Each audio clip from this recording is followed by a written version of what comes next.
Hello दोस्तों, स्वागत है आपका हिस्ट्री खबरी में, जहां हम बात इतिहास की करते हैं। इतिहास में मुगल सल्तनत पे हम चर्चा कर रहे हैं और इस वीडियो में बात करने वाले हैं शाहजहां की।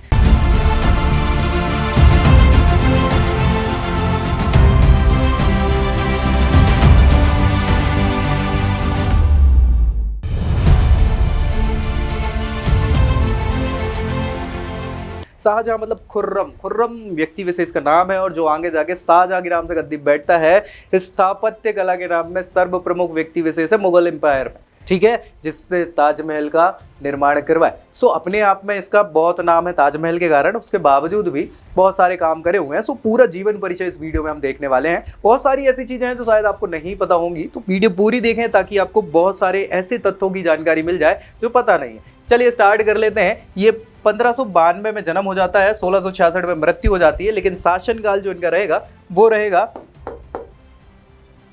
1628 से 1658 तक, 30 सालों का, ठीक है।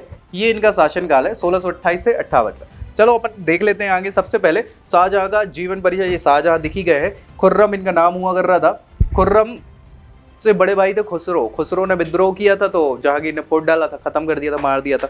इसी विद्रोह के कारण भैया 5वें सिख गुरु जो थे अर्जुन देव, उनको भी फांसी पर लटका दिया गया था, मृत्युदंड दे दिया गया था। तभी से फिर वो सिख और मुगल्स पर लड़ाई होना चालू हो गई थी, सारी चीजें हो गई थी। वो तो हम खैर डिस्कस कर चुके हैं सारी चीजें। प्रसिद्ध नाम इनका शाहजहां, जहांगीर द्वारा इनको दिया गया था, मतलब ये उपाधि दी गई थी। जैसे जहांगीर की उपाधि किसने, अकबर ने दी हुई थी, वैसे ही शाहजहां की उपाधि जहांगीर ने शाहजहां को दी थी।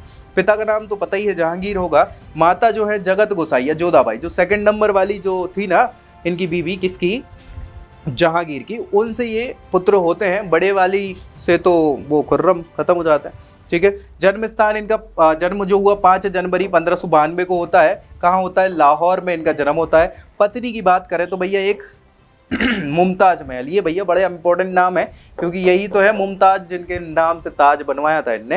क्यों बनवाया था, क्या था, सारी चर्चा करेंगे, डोंट वरी। आसफ खां की ये पुत्री हुआ करती थी। अंजुमंद बानो बेगम नूरजहां की भतीजी भी हुआ करती थी।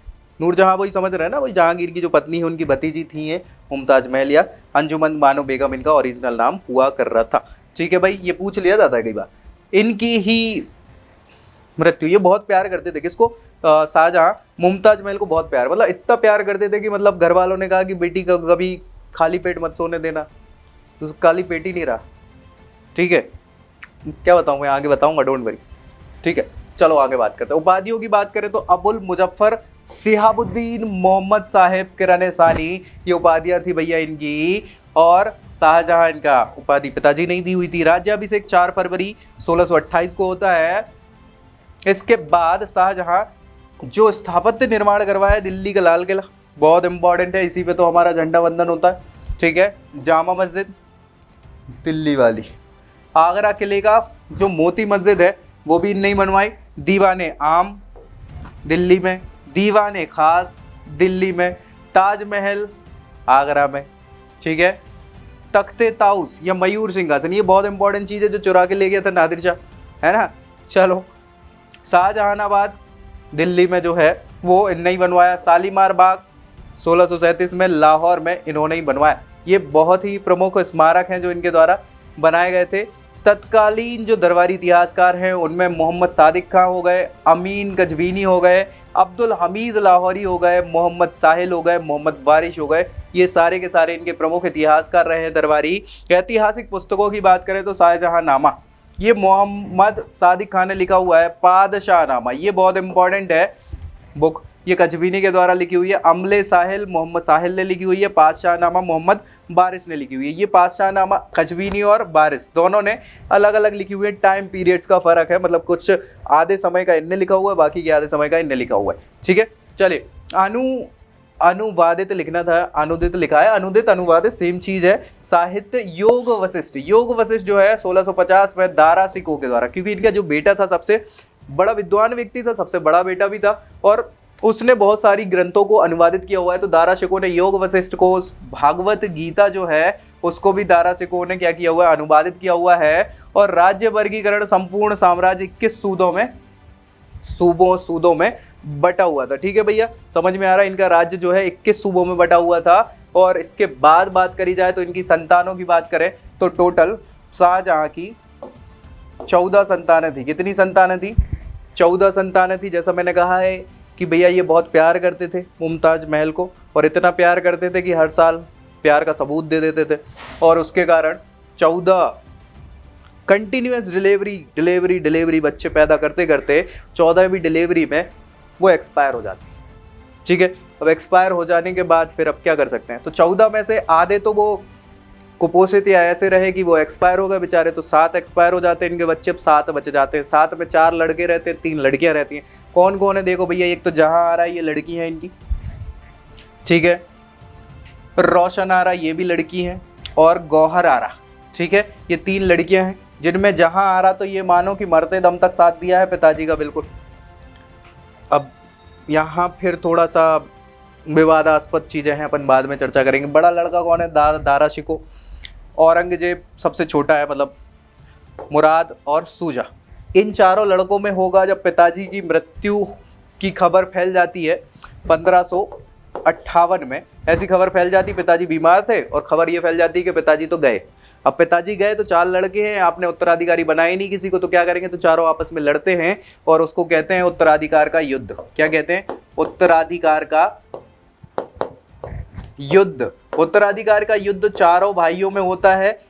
VDSD, बहादुरगढ़, धर्मठ और SDB है देवराय और सामूगढ़।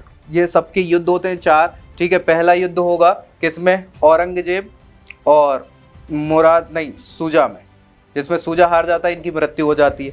फिर दूसरा युद्ध जो होगा वो होगा दारा शिकोह और मुराद में। मुराद बच जाता है लेकिन हार जाता है, दारा शिकोह जीत जाता है। फिर औरंगजेब और दारा शिकोह में युद्ध होता है, दारा शिकोह हार जाता है लेकिन बच जाता है। फिर तीसरा युद्ध औरंगजेब, मुराद और दारा शिकोह में होता है, दारा शिकोह हार जाता है, पकड़ लिया जाता है, बाद में दारा शिकोह को मार दिया जाता है। सो ये बहुत सारी चीज़ें, क्योंकि देखो दारा शिकोह बहुत बड़ा विद्वान हुआ कर रहा था और बहुत सारे लोगों को सपोर्ट था, तो शक्तिशाली भी था, बड़ा लड़का भी था, लेकिन वो तो मानना चाहता नहीं था भाई को।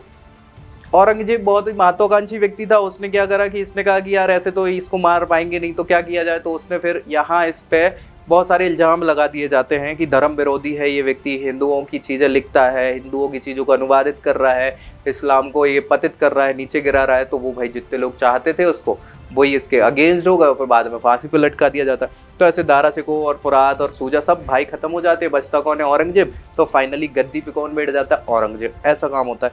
फिर पिताजी को पता चलता है कि पिताजी तो जिंदा है, तो पिताजी को जेल में डाल देता है, ठीक है। वो जेल में डालता है, तो जहाँ आ रहा जो है वो पिताजी की वहाँ सेवा शुश्रूषा करती है, ठीक है। बाकी की बहनों की शादी किसी की करवाई नहीं थी इनने, ना रहेगा बांस ना बजेगी बांसुरी, ठीक है। तो सारी व्यवस्थाएं यहाँ से अस्त व्यस्त होना चालू हो जाती हैं आपकी। फाइनली यहाँ बात करें तो प्रचलित संवत हिजरी संवत ही चल रहा था। इलाही संवत जो अकबर ने चलाया था ना, इलाही संवत, दीन इलाही वाला, उसको हटा के हिजरी संवत वापस से चालू कर देते हैं। तत्कालीन विदेशी यात्रियों की बात करें तो जॉन लॉयड, ये डच यात्री थे, 1626 से 33 तक इनके समय में रहे। जॉन फ्रियर अंग्रेज यात्री थे, 1627 से 1631। पीटर मंडी ये इटालियन यात्री थे, ये इंपॉर्टेंट है, 1630 से 34। ट्रेवर नियर ये फ्रेंच जौहरी है, मतलब जौहरी बोले तो विदेशी व्यक्ति ऐसा जो सारे के सारे रत्नों को लेने, व्यापारी व्यक्ति जो जानते थे, ठीक है। 1641 से 87 इनके ही समय बिल्कुल लास्ट में बर्नियर भी आया है। बर्नियर दारा शिकोह से मिले पहली बार और उसको उच्च कोटि का विद्वान कहा है, लेकिन बाद में मृत्यु हो जाती है बेचारे की, क्या बताएं। चलो छोड़ो। इसके बाद प्रमुख प्रारंभिक विद्रोहों की बात करें तो बुंदेलखंड का विद्रोह था 1628 से 1635 ईस्वी का। खाने जहां लोधी का विद्रोह था 1629 से 31 का। राजकवियों की बात करें तो जगन्नाथ पंडित बहुत बड़े विद्वान इनके कवि हुआ कर रहे थे, और इनकी मृत्यु जनवरी 1666 में होती है। 22 जनवरी 1666 कहाँ होती है? आगरा के उसी किले में होती है जो इनने बनवाया था, ठीक है। इनने तो नहीं, खैर वो अकबरकालीन किला था, लेकिन उसमें मोती मस्जिद वगैरह नहीं बनवाई थी। उसी किले में इनको कैद कर दिया जाता है 1558-59 में, और उसके बाद बीमारी अवस्था में मृत्यु हो जाती है। कहाँ पे? आगरे में। तो इनको ताजमहल में, जहाँ इनकी पत्नी दफन है, उसके जस्ट बगल में दफना दिया जाता है, बात ही खत्म, ठीक है। कोई दिक्कत परेशानी? ये थी बात किसकी? खुर्रम की या शाहजहां की सारी चीजें। इसके समय काल को स्वर्ण काल कहा जाता है स्थापत्य का, ये याद रखना है आपको, स्थापत्य का स्वर्ण काल। ठीक है, बहुत ज़्यादा स्थापत्य यहाँ पे निर्मित करवाए गए हैं शाहजहां के द्वारा। उच्च कोटि का पैसा खर्च किया गया है, और इतना पैसा खर्च करना मतलब उतनी संपदा थी और सारी चीज़ें थी, टैक्सेस वगैरह भी प्रॉपर मिलते जा रहे थे, सारी चीज़ें हो रही थी।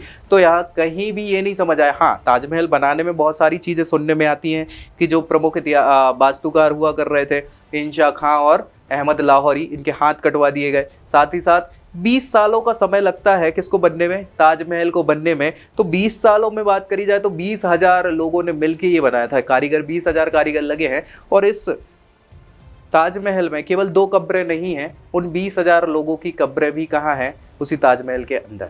जो भी पैसा मांगता था कि महाराज पैसा दे दो, तो वो पैसा के साथ साथ वो भी नहीं मिलता था, कहाँ दफन हो जाता था, उसी ताजमहल के अंदर। तो बहुत सारी कब्रें किसकी, कारीगरों की, ताजमहल में ही दफन है। तो मिलते हैं ऐसे ही इंटरेस्टिंग फैक्ट्स के साथ नेक्स्ट वीडियो में, तब तक के लिए जय हिंद।